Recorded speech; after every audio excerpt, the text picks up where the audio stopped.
papasukin mo na ang report ni Manang Milky Rigunan. Ayan. Eto muna laka, yung 200 pesos legislated wage bill. Isusulong muli dyan sa Kamara pero sa ano na lakay, 28th Congress na. Alamin natin ang detalye mo kay RH12 Milky Rigunan. Manang Milky. Sister El at Lakay, hindi pa tapos ang laban. Ito ang pahayag ng Akbayan Party List kasabay ang pagtiyak na muli nilang isusulong ang 200 pesos legislated wage hike sa pagbubukas ng 20th Congress. Ito ay matapos umanong ang hindi aksyonan ng Senado ang panukala at hindi nagpatawag ng Bicameral Conference Committee sa huling araw ng sessions ng 19th Congress noong araw ng Miyerkules. Ayon kay Representative-elect Percy Sendanya ng Akbayan Party List, kung seryoso ang Senado sa pagtataas ng sahod ng mga manggagawa, dapat inadapt nila agad ang House version noong natanggap na nila ito. Anya, konting hakbang na lang ay may susumite na sana ito sa Malacanang para maisabatas ng Pangulo pero sinayang ang pagkakataon at inuna pa ang long weekend plans kaysa sa kapakanan ng mga manggagawa.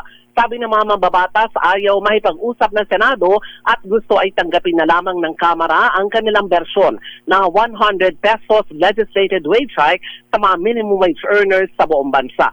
Sa bersyon ng Kamara o House Bill 11376, Wage Hike for Minimum Wage Workers Act, ay ipapasa o pinasa ng plenaryo at pinagbotohan ng 172 congressmen at isa ang nag-adjourn at nag-abstain. 200 pesos ang aumento sa mga minimum wage earners sa buong bansa. Ako si Milky Rigunan nagulat para Milky. sa DRH. Yes, okay. Ayan, paano ifa-file yung di ba may petition na gusto mag-inhibit yung ilang senator judges dahil nagpakita na sila ng partiality, pagiging Para bias? bias, oo. Ano Lakay, ang una kasing gusto nilang linawin ng prosecution team ay yung hintay nila yung tugon ng Senate Impeachment Court, yung kanilang motion for clarification doon sa desisyon na ibalik yung articles of impeachment. Sige. Pero dun sa tanong mo Lakay ay hindi pa nila pinag-aaralan kasi hintayin muna nila yung clarification mula naman sa Senate Impeachment Court. Ayan. At saka ano rin pala yan, discretion pala ng mga judges yan.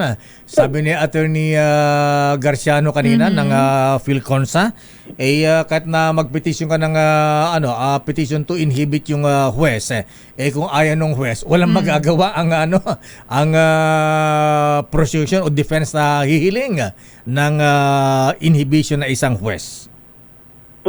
Kasi ang tingin nga ng Senado dito Lakay ay hindi na sila co-equal, di ba? Dahil sila na yung korte at ang Kamara naman ang prosecutors. Ayan, sabi So maraming school of thoughts kasi Lakay, iba-iba pag napakausap mo yung napakarami mga abogado. Sinabi mo. At may kanya-kanyang punto rin, tama rin. Tama rin, kaya mag-wiko mismo, maguguluhan ka na rin Tapos pagka hindi magkasundo, ayan, punta ng Supreme Court. Pwede, hindi natin masasabi yan, pwedeng pumunta ng Korte Suprema. Pero sabi nga ng prosecution team noong mag-press koon sa Kamara noong Miyerkules, hindi pa nila yan tinitignan. Bibigyan pa nila ng pagkakataon, hihintayin yung tugon ng Senate Impeachment Court para sa kanilang motion for clarification. At saka si Speaker nga pala Manang Milky, Speaker Ferdinand Martin Romualdez, siya pala ang presidente ng PhilConsa. Si former Chief Justice Renato Puno ang chairman. Siya Lakay ang Pangulo at pero sabi naman niya ay hands-off siya sa usapin ng impeachment at bahala yung mga mambabatas. Pinagbotohan naman daw ito, overwhelming votes, yung impeachment laban kay Vice President Sara Duterte.